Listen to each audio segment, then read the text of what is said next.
Assalamualaikum warahmatullahi wabarakatuh. Selamat pagi teman-teman. Kembali lagi bersama saya Risma Nurabsari di mata kuliah Akuntansi Biaya. Nah, untuk pertemuan ke-7 sebelum kita menginjak ujian tengah semester, kali ini kita akan membahas metode harga pokok proses pengantar. Jadi untuk materi ini saya bagi dua, yaitu metode harga pokok proses pengantar dan metode harga pokok proses lanjutan. Nah, untuk yang lanjutan itu akan kita bahas setelah ujian tengah semester. Jadi di pertemuan ke-9 kita sudah membahas metode harga pokok proses lanjutan. Nah, teman-teman, karena kemarin itu ada tanggal merah di hari Senin 1 kali, berarti untuk pertemuan berikutnya, di pertemuan selanjutnya itu kita sudah ujian tengah semester. Nanti untuk materi ujian tengah semester dan lain-lain akan saya share melalui WhatsApp grup ataupun yang ada di Siakat. Baik, kalau begitu mari kita mempelajari mengenai metode harga pokok proses pengantar.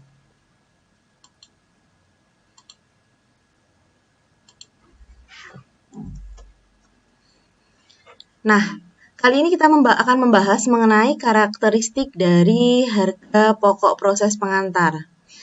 Apa yang dimaksud dengan metode harga pokok proses pengantar ini adalah yang pertama, produk yang dihasilkan merupakan produk dari produk standar. Apa yang dimaksud dengan produk standar? Yaitu produk tersebut tidak ada klasifikasi atau keunikan dari produk lain. Jadi satu produk dengan produk yang lain itu sama, tidak ada bedanya. Itu yang disebut dengan produk standar. Yang kedua adalah terkait dengan produk yang dihasilkan dari bulan ke bulan adalah sama. Jadi ritme dari bulan satu ke bulan yang lainnya itu adalah sama. Jadi misal di bulan Januari yang dihasilkan produknya adalah 100 unit, maka di bulan Februari dan bulan seterusnya itu produk yang dihasilkan sama. Nah, yang ketiga adalah kegiatan produksi itu dimulai dengan diterbitkannya perintah produksi yang berisi rencana produksi produk standar untuk jangka waktu tertentu. Jadi ketika akan membuat suatu produk dengan menggunakan metode harga pokok proses itu akan menggunakan yang namanya diterbitkan surat perintah produksi. Nah, surat perintah produksi itu isinya apa? Isinya yaitu rencana produksi produk standar dalam jangka waktu tertentu. Misal kita mau memproduksi 100 biji seragam sekolah.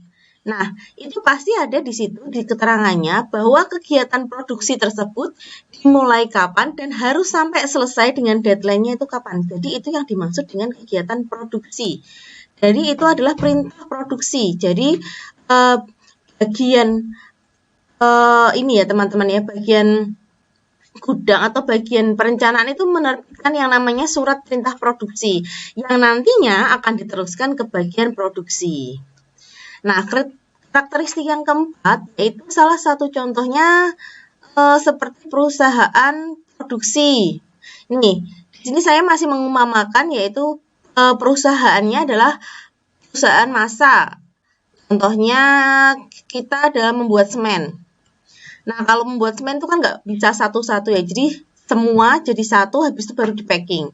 Nah, produksi semen tersebut itu hanya menghasilkan satu macam produk, yaitu misal semennya semen apa? Oh, semen portalen. Berarti ya udah kita menghasilkan produksinya hanya menghasilkan semen portalen saja. Nah, biasanya pengukurannya itu juga di dalam ada ininya ya, ada value-nya, ada volumenya. Kalau semen itu kan kita kenal dengan yang namanya sak ya biasanya.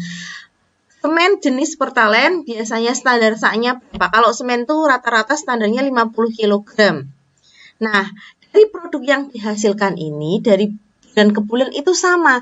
Berarti semen portalen standar saknya adalah 50 kg. Jadi sama, tetap. Tidak ada yang berubah. Tidak ada nih semen portalen terus dikasih campuran apa.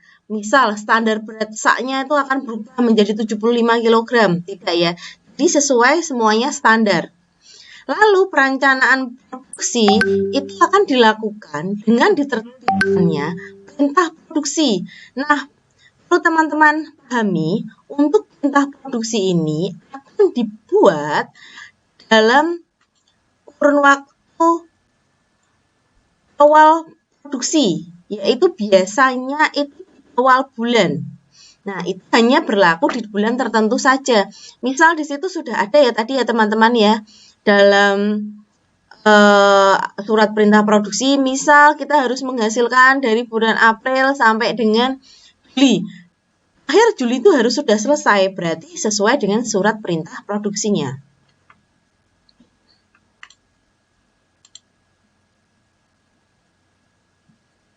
Nah, lalu lanjutkan ke slide selanjutnya.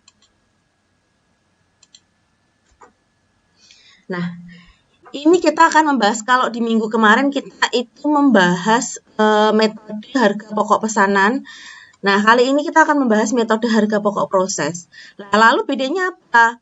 Teman-teman, kalau yang namanya metode harga pokok pesanan berarti kan produk tersebut dihasilkan itu berdasarkan dengan pesanan dari si konsumen. Jadi misal kalau kemarin metode harga pokok pesanan kita bisa contoh dari perusahaannya adalah perusahaan mebel. Nah, kalau di metode harga pokok proses kita bisa kasih contohnya adalah perusahaan semen. Karena jenis produksinya standar, produksinya sama dari waktu ke waktu, dan memang itu sudah ada perjanjiannya atau surat perintah produksi. Nah, kalau yang namanya metode harga pokok pesanan yang seperti kita bahas di minggu yang lalu, itu berdasarkan apa? Berdasarkan request dari si pembeli.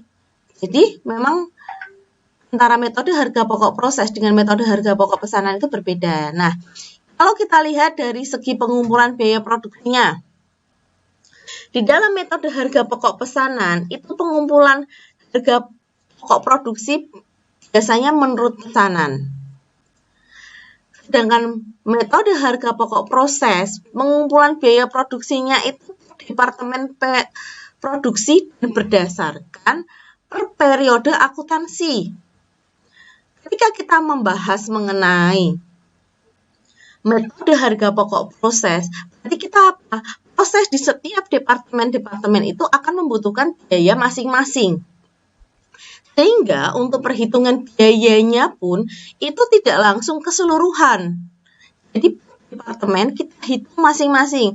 Misal departemen A, untuk pembuatan semen di departemen A misal membutuhkan biaya sekian. Lalu setelah dari departemen B masuk ke departemen C dan departemen akhir departemen packaging. Nah, dalam departemen A, B, dan C itu biayanya tidak bisa kita lakukan secara global, tapi kita hitung berdasarkan departemen-departemen agar suatu produk tersebut diproses dan sehingga menjadikan suatu produk jadi yang layak dijual. Begitu ya. Nah, yang kedua yaitu perhitungan harga pokok produksi satuan. Ketika kita berbicara mengenai harga pokok proses, pasti kan kita di pikiran kita pasti, oh berarti proses itu produknya harus banyak, kapasitas unit value-nya harus banyak dan lain-lain. Nah, di sini kita bisa menghitung harga pokok produksi secara satuan. Nah, metode harga pokok pesanan tersebut, kalau kita menggunakan metode harga pokok pesanan, kita akan menghitung harga pokok produksi per satuan itu dengan membagi semua total biaya yang dikeluarkan untuk pesanan tertentu dengan jumlah satuan produk yang dihasilkan dalam pesanan yang bersangkutan. Ini ya teman-teman ya. Jadi kita bisa menghitungnya dengan cara keseluruhan total biayanya itu dibagi dengan satuan produk yang dihasilkan. Kalau kita melakukan perhitungan harga pokok produksinya secara satuan.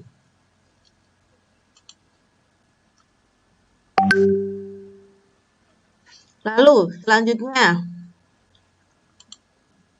penggolongan biaya produksinya. Kalau kita lihat dengan metode harga pokok pesanan, biaya produksi itu harus dipisahkan menjadi biaya produksi langsung dan biaya produksi tidak langsung. Itu kalau berdasarkan pesanan. Kalau untuk biaya produksi langsung itu dibebankan kepada produk berdasarkan biaya yang sesungguhnya terjadi. Seperti kemarin ya, minggu kemarin kita sudah membahas mengenai cara menghitung biaya yang sesungguhnya terjadi. Sedangkan biaya produksi tidak langsung itu akan dibebankan kepada produk berdasarkan tarif yang sudah ditentukan di awal produksi. Saat melakukan ada perintah produksi, maka kita sudah menentukan tarif. Berdasarkan tarifnya itu berapa yang telah ditentukan di awal. Lalu yang keempat, yakni unsur yang digolongkan dalam biaya overhead pabrik. Apabila dalam metode harga pokok pesanan, biaya overhead pabrik itu hanya terdiri dari biaya bahan penolong, biaya tenaga kerja, yang tenaga kerja hanya biaya tenaga kerja langsung. Biaya tenaga kerja tidak langsung dan biaya bahan baku itu tidak digolongkan ke dalam biaya overhead pabrik. Jadi selain dua ya, selain biaya bahan baku dan biaya tenaga kerja langsung itu tidak digolongkan ke dalam biaya overhead pabrik. Ini ya teman-teman ya.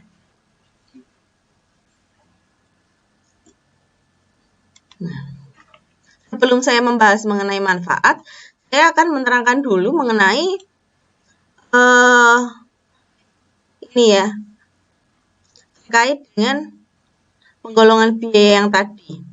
Nah, ini ya, untuk penggolongan biaya yang tadi, terkait dengan penggolongan biaya produksinya, itu tadi hanya dibedakan menjadi biaya produksi langsung dan biaya produksi tidak langsung. Jadi yang tadi terkait dengan biaya bahan baku dan biaya produksi, biaya bahan baku dan biaya tenaga kerja langsung itu tidak dimasukkan ke dalam unsur biaya overhead pabrik. Lalu saya akan membahas mengenai manfaat. Nah, manfaatnya apa? Kita menggunakan metode harga pokok proses. Nah, yang pertama yaitu kita dapat menentukan harga jual produknya. Produk yang kita jual dapat ditentukan di awal harga jual produknya berapa. Beda dengan harga pokok pesanan. Kalau harga pokok pesanan kita range dulu kira-kira taksirannya berapa, lalu dari si pembeli itu berapa, nanti kita menganggarkan margin berapa. Nah, kalau kita sudah menggunakan metode harga pokok proses, kita dapat menentukan harga jual produknya sesuai dengan biaya-biaya yang dikeluarkan pada masing-masing departemen, sehingga produk tersebut sudah layak untuk dijual di pasaran. Lalu selanjutnya, yaitu yang kedua, yaitu manfaatnya apa? Manfaatnya adalah memantau biaya realisasi, biaya produksi. Ketika ada harga proses menggunakan metode harga pokok proses, itu kan yang dihitung adalah realisasi biaya produksinya itu per departemen. Jadi kita bisa melihat di departemen A itu terjadi overhead atau terjadi bisa kita tekan untuk biayanya. Nah, di departemen B bagaimana, di departemen C juga bagaimana. Jadi, dalam memantau realisasi biaya produksi, kita lebih baik menggunakan metode harga pokok proses. Nah, yang ketiga yaitu menghitung laba dan laba atau rugi bruto menurut periode tertentu.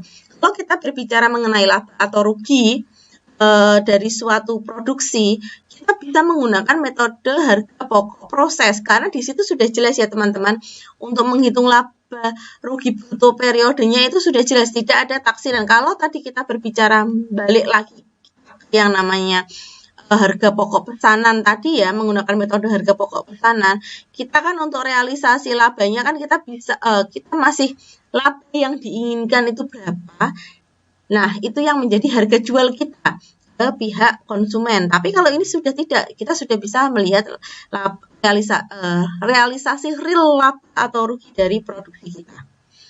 Nah, yang keempat yaitu menentukan harga pokok persediaan produk jadi dan produk dalam proses yang nantinya disajikan di dalam neraca.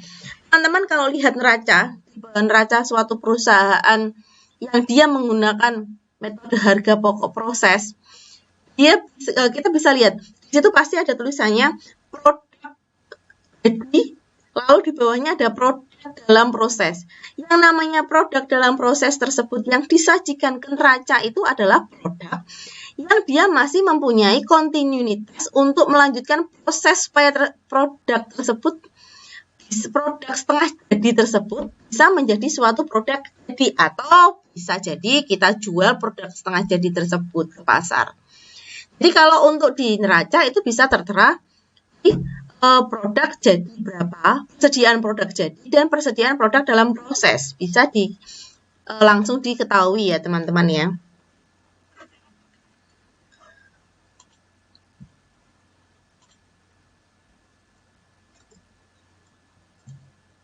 Nih,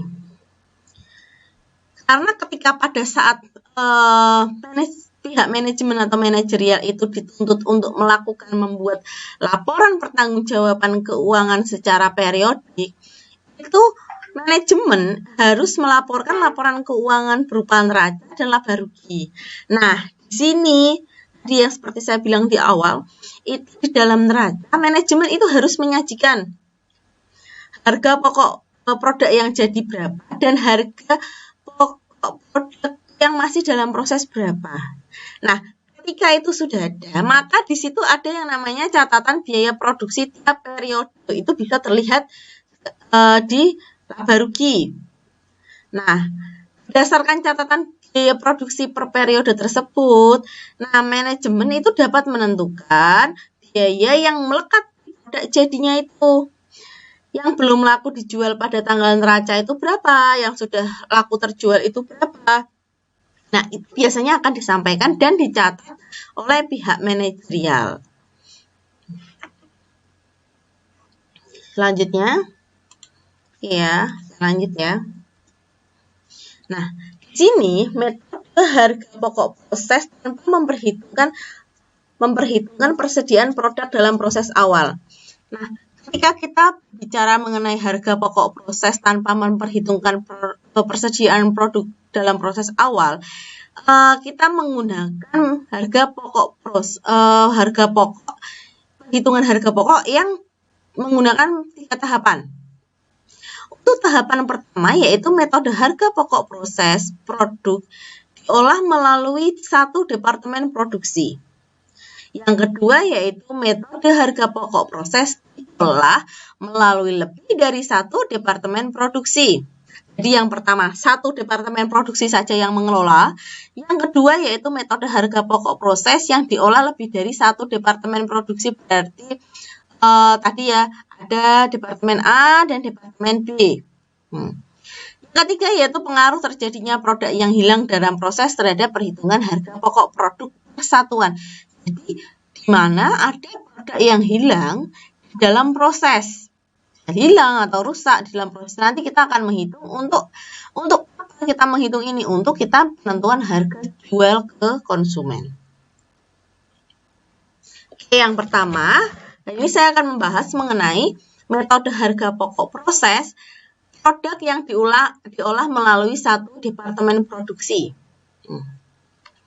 Contohnya ini ya teman-teman ya. Metode harga pokok proses produk diolah melalui satu departemen produksi. Misalkan PT Risa Rimendi, dia mengelola produknya melalui satu departemen produksi. Jumlah biaya yang dikeluarkan selama bulan Januari 2011 disajikan seperti di bawah berikut. Ini ada biaya bahan bakunya 5 juta. Untuk biaya bahan penolongnya 7.500.000. Sedangkan untuk BTK-nya adalah 11.250.000. Sedangkan untuk biaya overhead pabriknya adalah 16.125.000 rupiah. Bisa teman-teman jumlahkan totalnya adalah, ini ya total biaya produksinya adalah 39.875.000 rupiah. Di sini ada keterangan tambahan lainnya lagi. Jumlah produk yang dihasilkan selama bulan tertentu adalah, ini ada produk jadinya 2000 kg. Nah, sampai dengan akhir bulan ternyata ada produk dalam proses seperti yang saya kemukakan tadi di awal ya, ada produk dalam proses. Di sini ada biaya bahan baku 100%, biaya bahan penolong ya ini ya 100%. biaya tenaga kerja 50%, biaya overhead 30%. Berapa produk dalam proses akhir bulannya adalah 500 kg. Nih. Di sini kita akan menentukan harga pokok produksi persatuannya berapa. Jadi, teman-teman di sini sudah terlihat di layar bahwa di sini ada data-data terkait dengan total dari keseluruhan biaya produksinya berapa. Di sini juga sudah dijelaskan ada produk yang sudah dihasilkan selama bulan tersebut berapa. Di sini juga sudah ada keterangan bahwa produk dalam proses akhir bulan itu 500 kg dengan tingkat penyelesaiannya biaya bahan baku 100, biaya bahan penolong 100%, biaya tenaga kerja 50%, biaya overhead pabriknya 30%. Jadi ini adalah data-data yang dibutuhkan teman-teman untuk menghitung harga pokok produksi persatuannya. Yuk kita bahas slide selanjutnya. Nah, ini ya teman-teman ya. Misalnya bulannya tadi Januari 2011. Masuk ke dalam proses. Nih. 2.500. Dapat dari mana? Dapat dari 2.000 ditambah 500. Nih, untuk menghitung biaya persatuan yang dikeluarkan oleh perusahaan, perlu dihitung unit ekuivalensi. Ini ya, ini teman-teman perlu cermati, kita cari dulu yang namanya unit ekuivalensi. Caranya gimana? Untuk unit ekuivalensi adalah biaya bahan baku, berarti apa? Di sini berarti produk jadi ditambah dengan ini ya, 100% itu dapat dari sini. Tingkat penyelesaian bahan baku 100%. Dikalikan berapa? 500. 500 itu dapat dari barang dalam proses akhir bulan, 500 kg. Berarti adalah 2000 ditambah dengan 100% dikali 500 kg. Totalnya adalah 2500 kg. Nah, teman-teman harus mencari unit ekuivalensinya dulu dari ini. Dari tingkat penyelesaian yang belum selesai pada akhir bulan. Ada biaya bahan baku, ada biaya bahan penolong, biaya tenaga kerja, dan biaya overhead pabrik. Kita cek ya, untuk biaya bahan penolong 100%. 100.000 ditambah 100 kali 2.500 ya, sama ya. Untuk ekuivalensi untuk biaya tenaga kerja, ini ada 50%. Berarti berapa di sini? 2.000 ditambah dengan 50% dikali 500 kg. Totalnya adalah 2.250 kg. Untuk unit ekuivalensi terkait dengan biaya overhead pabrik itu ada 30%. Berarti kita tinggal hitung aja 2.000 ditambah 30% dikali dengan 500 kg. Totalnya adalah 2.150 kg. Nah, ini ya teman-teman ya. Berarti untuk unit ekuivalensinya itu masuk ya ke sini ya. Ini unit ekuivalensinya totalnya 2.500, 2.500, 2.250, 2.150. Nah, ini. Nah, caranya untuk biaya produksi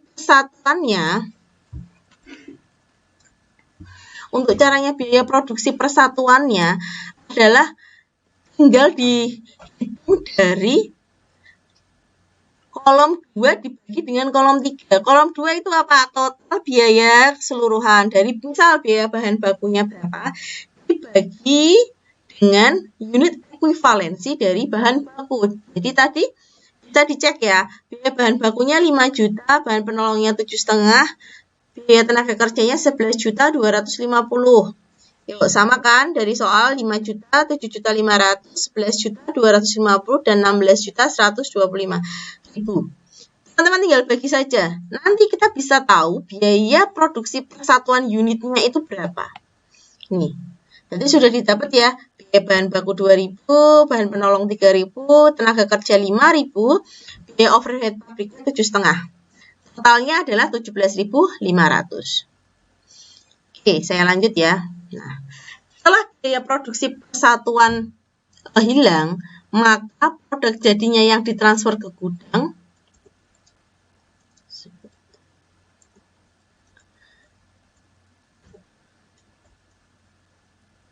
sebentar. Nih. Setelah biaya produksi persatuan hilang, maka harga produk jadinya yang ditransfer ke gudang dan harga pokok persediaan produk dalam proses sebagai berikut. Nah, ini sudah ketemu nih harga pokok persatuannya. Lah, kita kali ini akan membahas perhitungan harga pokok produksi jadi dan persediaan produk dalam proses. Nih. Ini kan tadi harga pokok produk jadinya berapa? 2000. Dikalikan dengan 17.500 ya, dapat 17.500 dari total biaya produksi persatuan.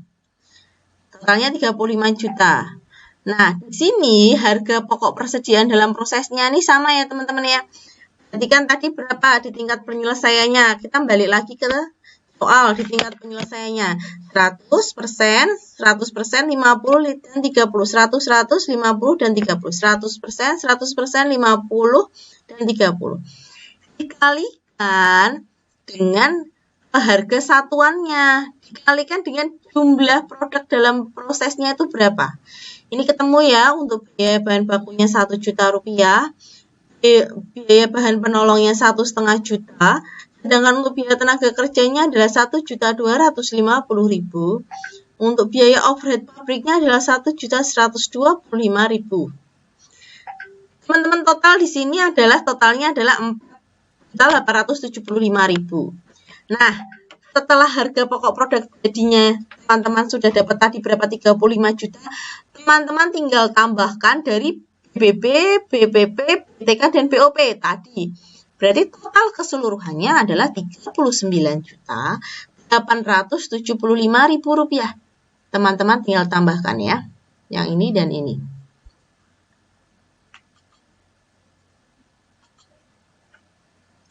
Lanjut. Nah, ini adalah laporan biaya produksi bulan Januari. Ini ada ya, data produksinya tadi 2.500. Terus produk yang ditransfer ke gudang 2.000. Sudah selesai nih di gudang. Masih dalam prosesnya adalah 500 kg. Produk yang dihasilkan berapa? Ya berarti produk yang dihasilkan adalah 2.500 kg. Nah, ini kita nyari nih biaya yang dibebankan dalam bulan Januari. Totalnya biaya bahan baku 5 juta, 7,5, biaya tenaga kerja 11.250.000, biaya overhead pabriknya 16.125.000.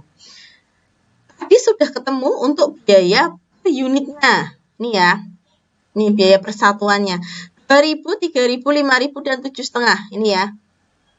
Untuk BBP 2.000, biaya bahan penolong 3.000, biaya tenaga kerja 5.000, dan biaya overhead pabriknya 7.5. 7.000. Totalnya adalah 17.500. Teman-teman tambahkan semuanya. Ini adalah dari harga pokok produksi yang ditransfer ke gudang. Berarti dari 2.000 kg tadi kita kalikan dengan 17.500. Totalnya 35.000 juta. Nah, setelah itu menghitung harga pokok persediaan dalam proses akhir. Nah, tadi kan awal kita sudah menghitung ada untuk biaya bahan baku 1 juta, biaya bahan penolongnya 1,5 juta, biaya tenaga kerjanya 1.250.000, BOP-nya adalah 1.125.000. Totalnya ini sama ya, 4.875.000 nih. Teman-teman kalau cermatin sama. Nah, kita ini hanya memasukkan ke laporan biaya produksinya saja. Totalnya sama ya, 39.875.000. Bisa teman-teman cek. Nah, ini ya, sama ya, jumlah biaya produksi bulan Januari. Nah, setelah teman-teman sudah membuat laporan biaya produksinya, teman-teman harus melakukan jurnal pencatatan. Teman-teman bagian keuangan, bagian akuntansi itu wajib hukumnya untuk melakukan jurnal pencatatan dari biaya produksi. Nah, berdasarkan dari informasi yang tadi sudah kita bahas sebelumnya terkait dengan laporan biaya produksi, nah, kita mencatat jurnal biaya bahan baku. Nah, untuk jurnal biaya bahan baku, jurnalnya yang kemarin biaya bahan baku, debit persediaan bahan baku kredit bukan ya, tapi adalah barang dalam proses biaya bahan baku 5 juta rupiah debit, kreditnya persediaan bahan baku 5 juta rupiah. Nah, kenapa kita bahas ini barang dalam proses? Karena barang tersebut akan masuk dalam gudang. Nih, jurnal untuk mencatat biaya bahan bakunya. Berarti barang dalam prosesnya itu berapa? Nih, udah ya. Lalu, untuk mencatat biaya bahan penolong, sama berarti biaya bahan penolong 7,5 juta. Untuk kreditnya adalah persediaan bahan baku 7.500.000, sama ya. Ya, jurnal ketiga, kita mencatat barang dalam proses biaya tenaga kerja. Nih, tenaga kerjanya tadi sudah didapat 11.250.000. Berarti kreditnya adalah gaji dan upah 11.250.000. Nih ya, kita belum membayarkan ya. Ini baru untuk mencatat biaya tenaga kerjanya saja. Nih, di sini ada lagi untuk mencatat biaya overhead. Barang dalam proses biaya overhead pabrik. Nah, kreditnya apa? Kreditnya adalah berbagai rekening yang dikreditkan. Nih, berbagai rekening yang dikreditkan totalnya 16.525.000. Nih ya. Yang terakhir adalah jurnal untuk mencatat harga pokok produk jadi yang ditransfer ke gudang. Persediaan produk jadinya tadi sudah dihitung di awal 35 juta ya, 2.000 dikali 17.500. Nih teman-teman ya, bisa dicek ya. Nah, di sini teman-teman tinggal di breakdown aja nih, ada barang dalam proses biaya bahan bakunya berapa, biaya bahan penolongnya berapa, biaya tenaga kerjanya berapa, biaya overhead pabriknya berapa. Sudah ya. Yang keenam adalah kita mencatat harga pokok persediaan produk dalam proses yang belum selesai diolah pada akhir bulan. Nah, tadi kan sudah selesai, ada yang sudah selesai, ada yang masih diolah yaitu 500 kg tadi. Nih, 4.875.000 nih kan. Nah, teman-teman breakdown jurnalnya di sisi kredit, barang dalam proses biaya bahan baku 1 juta, barang dalam proses biaya bahan penolong 1.500.000, barang dalam proses biaya tenaga kerja 1.250.000, dan barang dalam proses biaya overhead pabrik yaitu 1.125.000. Nih ya, ini adalah jurnal-jurnal yang digunakan untuk melakukan pencatatan menggunakan metode harga pokok proses.